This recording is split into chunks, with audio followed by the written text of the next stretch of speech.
Okay, Leo, what's going on for you? This reading is for Leo, Sun, Moon, Rising, and Venus. Feel free to swap around the energies. As always, I could be talking to a cross watcher, so just take what resonates and leave what doesn't. That's your intuition at work, and that's a super important part of these readings. Whenever you watch anybody online, is that for me or is that not for me? Okay, that's for somebody needs to hear that. All right. Lucky duck are you? Excellent. All right, here's time. That's Saturn energy. You got Saturn and Jupiter. Wow. And divine feminine again. I got the divine feminine in that same spot for Sagittarius. Okay, so there's something about the healing of the divine feminine in that reading. But this feels more like a Sagittarius, like a divine feminine that we're talking about, who could be a Sagittarius, okay, or it could be a Capricorn. It could be about Sagittarius time into Capricorn time. We're about ready to move into Aquarius time. It's sort of like luck. You know, what's that saying that like luck is really just preparation combined with availability or something like that? Like you're standing there, you've done the work, you're ready for something great, and then bam, something comes down and bops you on the head. Little fairy godmother comes down and like, hey, all of a sudden you have this amazing job or you have this amazing life, and other people are like, oh, that's just luck. But you know all the work that's gone into it. Who you are. I feel like there's something about like being ready. Some of you are really ready. No, I'm not going to use that. I'm going to use this. Some of you are really ready for something good right now. Okay, so let's see where we're going with the reading. Where are we going with the reading? What wants to come in for my Leos? All right, let's see. Okay, well, there's your card. So the cards that are underneath, I'm pulling from the bottom of the deck, are about things you don't see coming or what's going on subconsciously for you. There's the Justice card. Could be dealing with a Libra. There's the Nine of Cups. There's the High Priestess. Wow. Ace of Wands. New ideas coming through. Oh, yeah. You're getting rid of an old situation. Look at you stepping into being the King of Pentacles. Some of you Leos,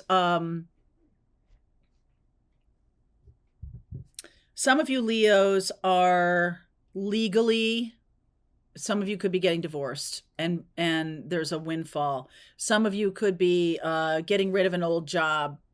And because you do that, it's almost like the universe is working with the energies to bring it about, that this new career comes in. Very creative, very fun, joyful energy. I like it a lot. Jupiter.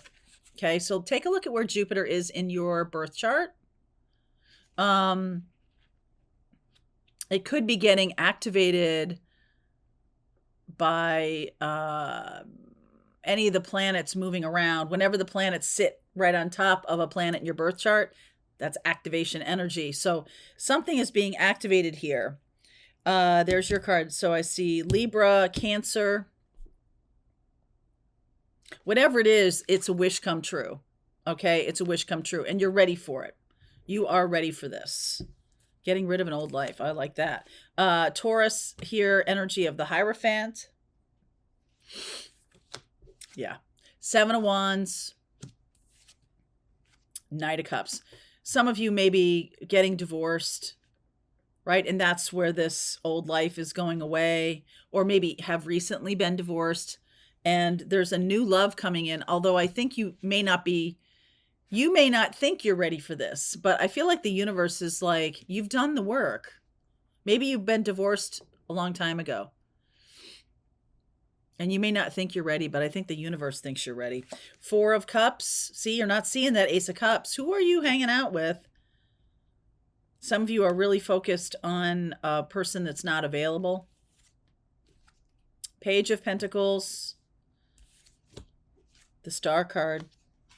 So I see Aquarius and Taurus here, Libra and Cancer. Gemini energy, the Lovers, decision time, decision making. Oh my God.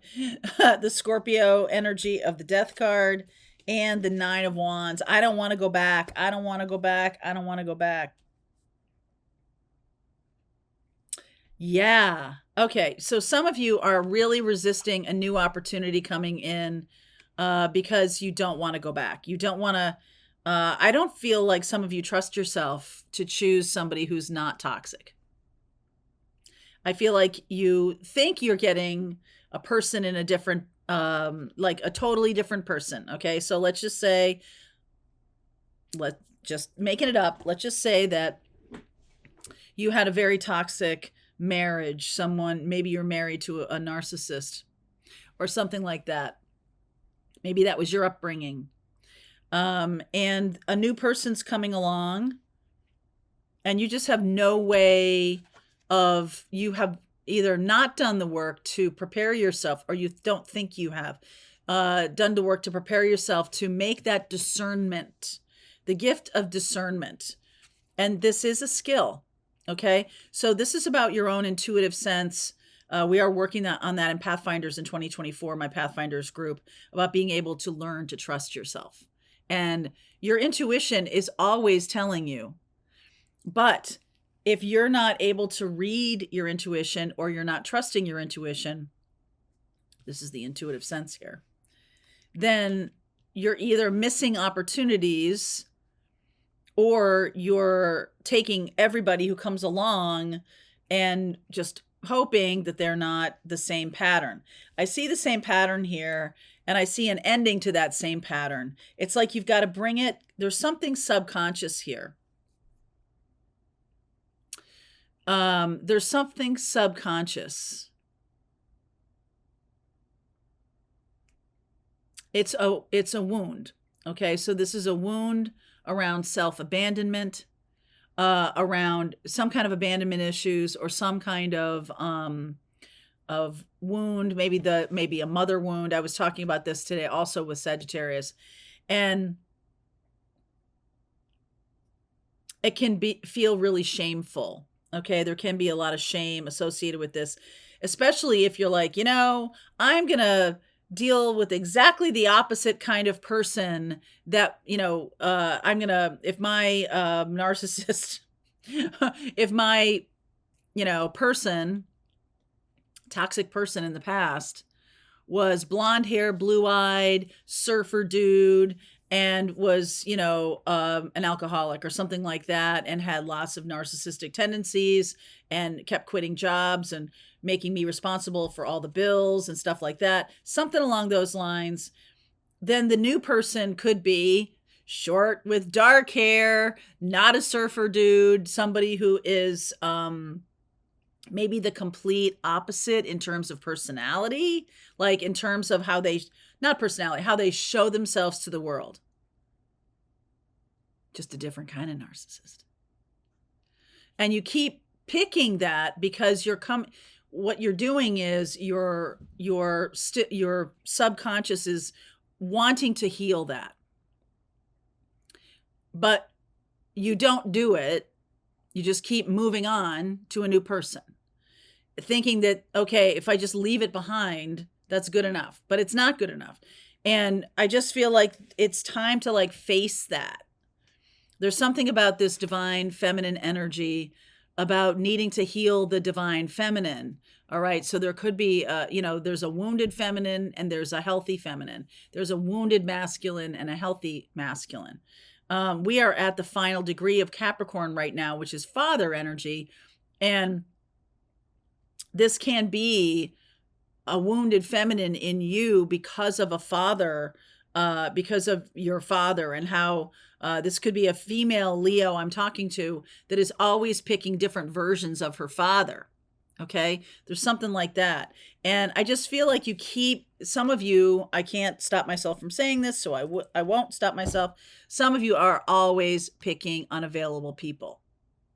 It just looks different. Sometimes they're married. Sometimes they're alcoholics. Sometimes they're emotionally unavailable for other reasons. Sometimes, whatever it is, but this person looks like a good catch. but they are unavailable. Somebody who is very much out of touch with their own emotion. Someone who is very even abusive, financially abusive, like I was talking about with the surfer dude who never pays his bills, financially abusive, spiritually abusive, somebody who very much is fine with you picking up the slack. Okay, super fine with that.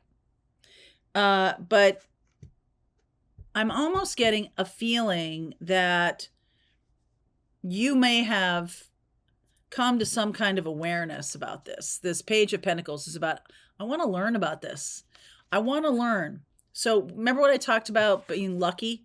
The preparation, the hard work has been done. And some of you have a love partner coming in who is different, who is not a narcissist, or who is not that same pattern over and over again. And I feel like some of you really have learned that lesson and have done the work, have done the healing work. Page of Pentacles and the Star. And now there's a choice. Now you got a choice. Are you going to allow this person in or not? I'm going to give you a couple of, so I did this in my Pathfinders group. I've, talked about narcissistic partners before. And there's some really good questions to ask and some tips that you might be interested in about dealing with narcissistic partners. One way to tell if someone has narcissistic tendencies, right? We're not talking about diagnosable, but ask them, what would they change about themselves if they could? Narcissists think they're perfect. They wouldn't change anything. Or they're going to give you one of those answers like, preparing for an interview, like, what is your biggest weakness? And they'll be like, well, I'm just so giving.